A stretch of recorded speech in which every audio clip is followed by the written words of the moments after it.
So I think first and foremost, it just demonstrates the collaboration between B4 members. I hadn't had the opportunity to meet Linda until you introduced us, Richard, and just kind of kicked off the idea of would we be interested in developing a survey, and you know, to see what we've got back. As always with surveys, I think if you go with a view of you're going to get 100% response rate, you need to think again.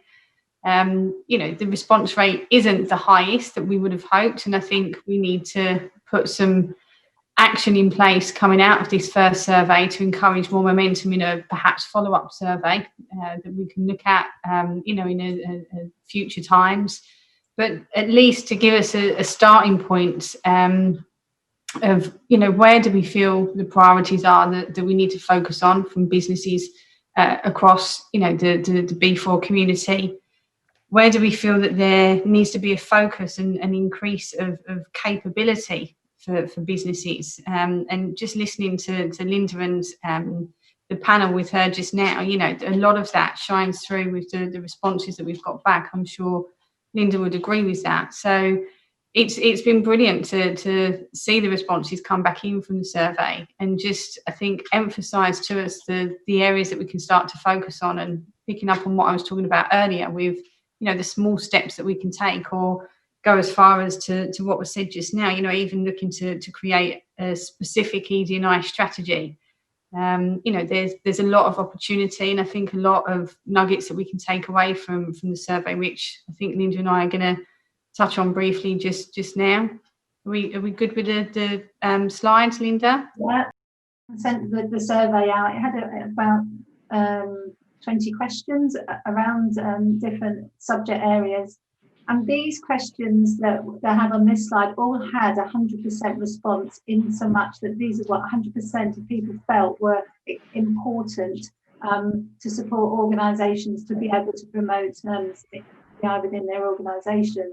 So to provide ED&I training, to address pay differentials, greater flexibility around work opportunities and flexible working, and positive action to address imbalance of opportunities. So a lot of those things do relate to what I've just been talking about, and they are somewhat cultural, and some of them are going to need some investment from organisations to be able to move some of these activities forward in a holistic way. But it will also need some support in order to get to that position that they're confident that their organisation is understanding what ED&I really means within the context of employment. So I'll pass to Jonna now to do her slide.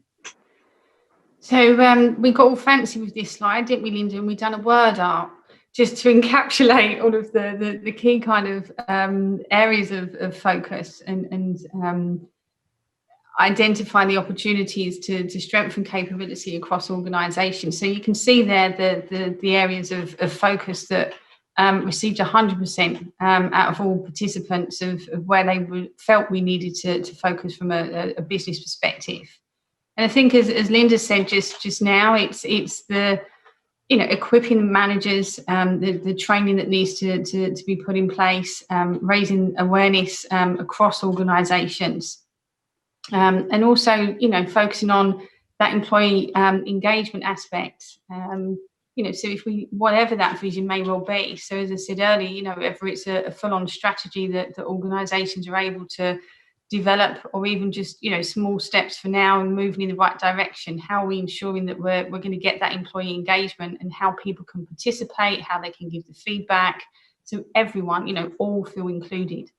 And I touched on it earlier, and I know it's been said a lot throughout the day, that infrastructure, the groundwork of the organisation, so the policies, the practices, you know, the processes that sit behind, and how are they actually put into practice, and do they work? So I think they're the top three areas of focus that we think we need to strengthen capability around. Fantastic. So some of the initiatives from the kind of the free text that members were provided us with regards to some of the initiatives that they thought that the people would be looking at. And we've kind of grouped them here by looking at focused articles and potentially webinars on ED&I to provide thought leadership, raise awareness, raise understanding, have those conversations that people are a little bit more perplexed about having. And conversation guides. How do you introduce a conversation if you've not ever had that conversation before, or you're feeling uncomfortable? What are the first things I need to think about? What should I be doing? What context? Where do I take it? And they're the simple steps that will make those conversations so much easier, and people will feel more comfortable. And we've provided that resource and help to move that agenda item further on. And then also link up with existing forums on the voluntary sector, where there's a wealth of information and knowledge and expertise, and to really make some of these initiatives come to life that people want to take forward. So, Jonna, to you. Yeah, thanks, Linda. I think I definitely echo. There was quite a lot of feedback that we received, additional comments around, tapping into existing forums, Richard, which I think is absolutely right. I'm not suggesting that we need to go and create more forums, but let's make use of what's already in practice. And one of the comments that really stood out for me was around, encouraging the uptake and implementation of ideas, and to not see them as a burden, or again, just that talking shop, that discussion point, and not a lot of action, coming out of it. So I think when we've got good practice, let's draw on that from existing forums that might be out there in the community or across organisations, and that in itself, we can encourage more collaboration.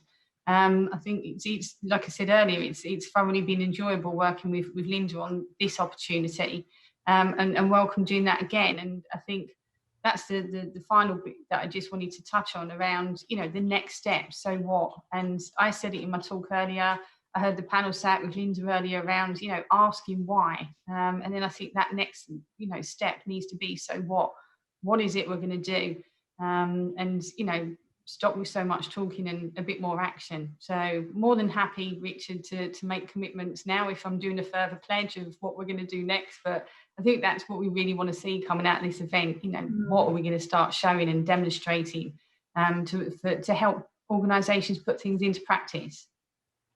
Fantastic, brilliant. Thank you both for conducting the survey and delivering the results. And as you say, Jonna, we now got to do things to make a difference. So I really appreciate your time. We're now going to round off today's event. So thank you to everybody that's joined us. Thank you to the team here today in support, and to everybody from the Ashmolean. And we'll have a bit of a hybrid panel. But so we got Jonna, we got Linda on Zoom, and we got Wendy's joined us again with Lydia and myself. The disadvantage of a hybrid panel is that poor old Wendy can't hear what Linda and Jonna are saying, so we're going to have to relay to a certain extent. But maybe we could sum up just one sort of key takeaway from everybody, and that maybe sort of start this. I mean, we've got lots of action points as you've highlighted just there, but the key takeaway from today from everybody, perhaps starting with you, Linda. Good, thank you. I think my key takeaway... I'm not going to ask you to do a PowerPoint for it though. Oh, so, my key takeaway: learn how to do it properly.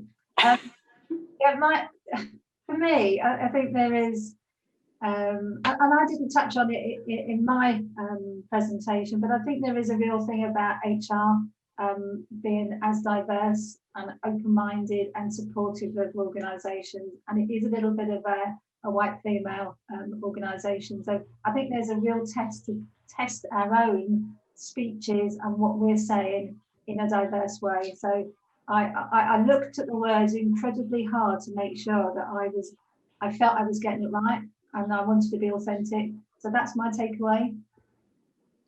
Thank you, Linda. Jonna? I think for me, the takeaway that really sticks in my mind is the expression used in one of the talks earlier around, this opportunity is not just a moment, it's a movement.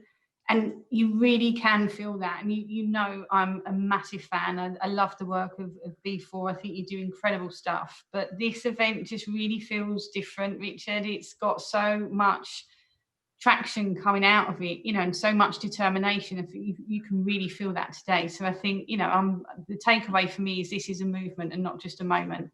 You want to make sure we capitalise. Just not let all the good work go to nothing. So Jonna was just saying about how I feel like I'm translating for you. She's saying it in English.